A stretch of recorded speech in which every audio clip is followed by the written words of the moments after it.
Hello my dear students, আজ আমি তোমাদের পরিবেশ ও বিজ্ঞান বইয়ের 10 নম্বর চ্যাপ্টার জীববৈচিত্র্য, পরিবেশের সংকট ও বিপন্ন প্রাণীর সংরক্ষণ থেকে পার্ট 1 ভিডিও নিয়ে আলোচনা করব।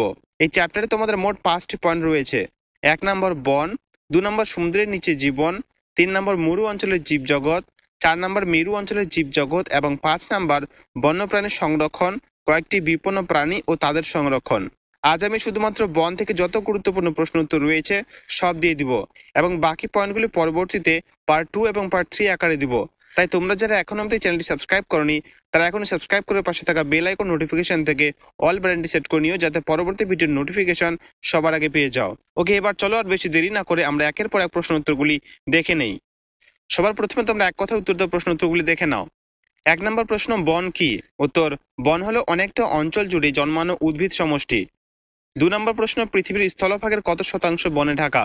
উত্তর, 1/3। 3 নম্বর প্রশ্ন, ভারতের স্থলভাগের কত শতাংশ স্থান বন? উত্তর, ভারতের স্থলভাগের 21% স্থান বন। 4 নম্বর, বৃক্ষজাতীয় গাছ 50 বছরের জীবদশায় কত কেজি অক্সিজেন বাতাসে ছাড়ে? উত্তর, বৃক্ষজাতীয় গাছ 50 বছরের জীবদশায় 2700 কেজি অক্সিজেন বাতাসে ছাড়ে। 5 নম্বর, দুটি পাতাছড়া উদ্ভিদের নাম লেখো। উত্তর, সেগুন ও অর্জুন। 6 নম্বর প্রশ্ন, দুটি চিরসবুজ গাছের নাম লেখো। উত্তর, জাম ও বট। 7 নম্বর, শ্বাসমূল দেখা যায় এমন দুটি উদ্ভিদের নাম লেখো। উত্তর, সুন্দরী ও গরান। 8 নম্বর প্রশ্ন, বনের একদম উপরের স্তরটিকে কি বলা হয়? উত্তর, ক্যানোপি বা ছাদ বলা হয়। 9 নম্বর প্রশ্ন, কেঁচো, আরশোলা, কাঁকড়া বিছে প্রভৃতি বনের কোন স্তরে বাস করে? উত্তর, এই প্রাণীগুলি বন গঠনের শেষ স্তর অর্থাৎ বনের মেঝেতে বাস করে। 10 নম্বর প্রশ্ন, পৃথিবীর স্থলভাগের বনভূমির কত শতাংশ প্রাকৃতিকভাবে গড়ে ওঠে? উত্তর, প্রায় 95%।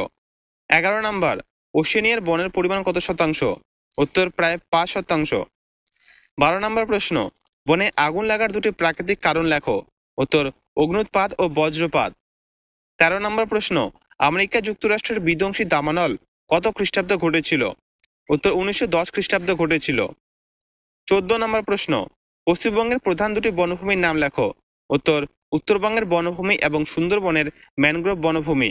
এবার বন থেকে লাস্ট শর্ট প্রশ্নটি হলো, শ্বাসমূল কোন উদ্ভিদে দেখা যায়? উত্তর, ম্যানগ্রোভ জাতীয় উদ্ভিদ যেমন সুন্দরী, গরান প্রভৃতি উদ্ভিদে দেখা যায়। এবার তোমরা এই পয়েন্ট থেকে দীর্ঘ উত্তর ভিত্তিক প্রশ্নগুলি দেখে নাও। মাই ডিয়ার স্টুডেন্টস, তোমাদের এই প্রশ্ন উত্তরগুলি দেখার আগে তোমাদের একটা কথা জানিয়ে দিই, এই চ্যানেলে কিন্তু আমি তোমাদের এরকমই চ্যাপ্টার ওয়াইজ নোটস, অনুশীলনী প্রশ্ন উত্তর এবং পরীক্ষার জন্য সাজেশন প্রশ্ন উত্তরের ভিডিও আপলোড করে থাকি। তাই তোমরা কিন্তু অবশ্যই চ্যানেলটি সাবস্ক্রাইব করে নিও। ওকে, প্রথম প্রশ্নটি দেখে নাও। বন থেকে মানুষ কি কি উপকার পায়? উত্তর, বন থেকে মানুষ যে যে উপকারগুলি পায় সেগুলি হলো: 1, বন আবহাওয়া নিয়ন্ত্রণ করে। 2, বন পৃথিবী পৃষ্ঠের তাপমাত্রা ও জলচক্র নিয়ন্ত্রণ করে। 3 নম্বর, বন বিভিন্ন জীবজন্তুর আশ্রয়স্থল হিসেবে কাজ করে। 4 নম্বর, বনে বর্তমান অসংখ্য গাছের শিকড় মাটির ক্ষয় ও বন্য নিয়ন্ত্রণে সাহায্য করে। 5 নম্বর, বন থেকে মানুষ আসবাবপত্র ও বিভিন্ন শিল্পের জন্য প্রয়োজনীয় কাঠ সংগ্রহ করে। 6 নম্বর, বনে উপস্থিত উদ্ভিদের মূল মাটির নিচে জলের স্তর নিয়ন্ত্রণ করে।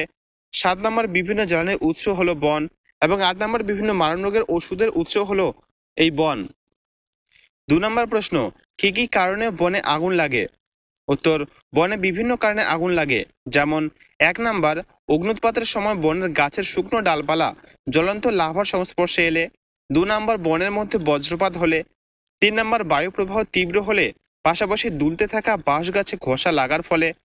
4 নাম্বার, গড়িয়ে পড়া পাথরের ধাক্কায় তৈরি হওয়া আগুনের শিখার সংস্পর্শে বনের মেঝেতে পড়ে থাকা শুকনো পাতা এলে। এবং 5 নাম্বার, বনের মধ্যে মানুষের বিভিন্ন ধরনের কাজ যেমন ধূমপান, রান্না করা ইত্যাদির ফলে বনে আগুন লাগে। 3 নম্বর প্রশ্ন, বনে আগুন লাগলে কি কি ক্ষতি হয়?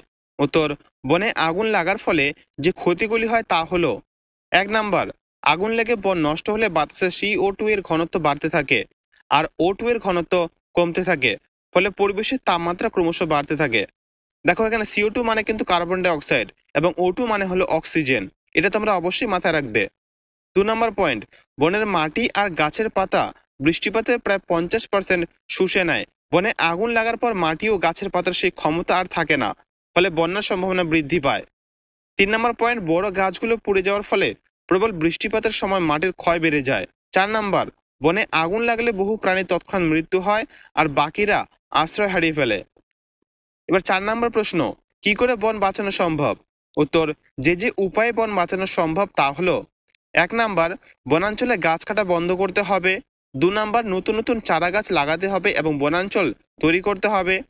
3 নাম্বার, বনে আগুন লাগার সম্ভাবনা কমানোর পাশাপাশি বনাঞ্চলে পশুচারণ নিয়ন্ত্রণ করতে হবে। 4 নাম্বার, বনে পরিণত গাছ কাটা এবং সেই জায়গায় ওই একই প্রজাতির নতুন গাছের চারা লাগাতে হবে। এবং 5 নাম্বার, বনের গাছে কোনো রোগের আক্রমণ ঘটলে উপযুক্ত ব্যবস্থা গ্রহণ করতে হবে। 5 নাম্বার প্রশ্ন, ম্যানগ্রোভ অরণ্য বা বাদাবন কি? উত্তর, পশ্চিমবঙ্গের দক্ষিণ দিকে জোয়ারভাটা প্লাবিত অঞ্চলে শ্বাসমূলযুক্ত বিশেষ উদ্ভিদ সমষ্টি দ্বারা সৃষ্ট যে বন লক্ষ্য করা যায় সেই বনকে ম্যানগ্রোভ অরণ্য বা বাদাবন বলে। এবার তোমাদের বন থেকে লাস্ট প্রশ্নটি হলো, ম্যানগ্রোভস বনভূমির উদ্ভিদের দুটি বৈশিষ্ট্য লেখো। উত্তর, ম্যানগ্রোভস বনভূমির উদ্ভিদের দুটি বৈশিষ্ট্য হলো: 1, এই উদ্ভিদের মূল থেকে মাটির উপরে মূলের মতো অসংখ্য শ্বাসমূল বের হয়। এবং 2, এই উদ্ভিদে বংশরক্ষার তাগিদে পাকা ফল মাটিতে পড়ার আগেই তার মধ্যে বীজের অঙ্কুরোদ্গম হয়ে যায়।